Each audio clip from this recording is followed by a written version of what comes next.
looks like they took their parents. Vander found him, took him, raised him as his own, and then years later they sneak into the city. Rob Jayce's place, but it's not pretty. The rocks go boom, they zoom, and Zaun's doom is looming. What a pity. The peace there is between the cities now hanging by a thread. Conflict is brewing, so is Shimmer. Looks like rough times are ahead.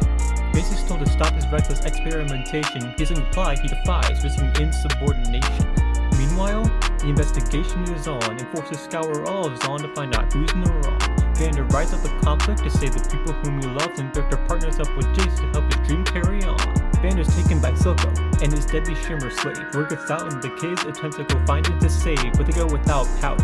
Black cares far too much about it, but it won't matter. She goes and helps anyway. The scientists do a breakthrough with the development in magic hex tech, which will bring advancements like never before. There's great progress in store, and I'm sure this won't result in just more war. Vi and her bros find Vander at the hideout. They get pretty close, but then things start to go south. Powder explodes the place. She saves the day, she thinks. Turns out she murdered everyone because she is a jinx. 6 years go by. Piltover is vitalized and riding high. Hex tech progresses further, but unstable. Disaster's looking on. Powder's erased. Now only Jinx stands in her place. Her work for Silco does his bidding, and the council promoted Jinx. Enforcer Caitlyn releases Vi from herself. She needs an escort and some intel on the Shimmer cartel. By parts get hurt, gets saved, and learns that Powder isn't dead. Only traumatized, schizophrenic, and baptized instead. With Jayce's new status and Viktor's illness looking dire, the first to detect to its limits, doing whatever is required. Hammerdinger's opposed, Vic gets voted and forced to retire. Out with the old and with the power and desires. What transpires next, Silco finds oil in water. They escape to Jinx's flare, then they go and try to find her. They reunite, but something ain't quite right. The fire lets come to kidnap, leaving no chance for reconciliation. Where are they taken? To the fire lights for good oasis. Turns out Echo leads an entire Aka's organization. Jayce agrees to make weapons from the stone, and Viktor seeks a unique method of healing on his own. Echo takes Vi to where her parents died, and Jinx burns another bridge with explosive butterflies.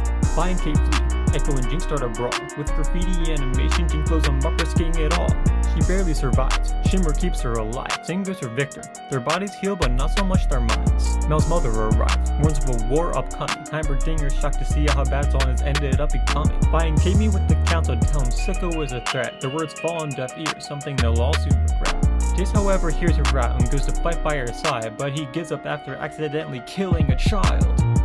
So he looks to offer Silco peace, giving Zaun their independence in exchange for Jinx. A deal which he will never agree. Getting all he ever wanted comes at too high a fee. Shimmer drinks is going crazy, kidnapping everyone who's hurt her. Caitlyn's a defies a traitor, Silco's a liar. Is she Jinx or is she Powder? Who can you trust, who cares about her? Are we still sisters? Thought I missed her. Silco father or is Vander? Vice versa, no one else can have her. Let's go back to how things were prior, to when her family was murdered, which also happened to happen by her. The voices in her head are deafening, can't listen to any reasoning. Her screaming and steaming leads to shooting Silco dead. Even then he calls her a perfect daughter. Her sister can't accept her change, she can only love Powder. Well, Powder is dead. Here's to the new us. As the bind flows over her head, you gotta ask, what could have been?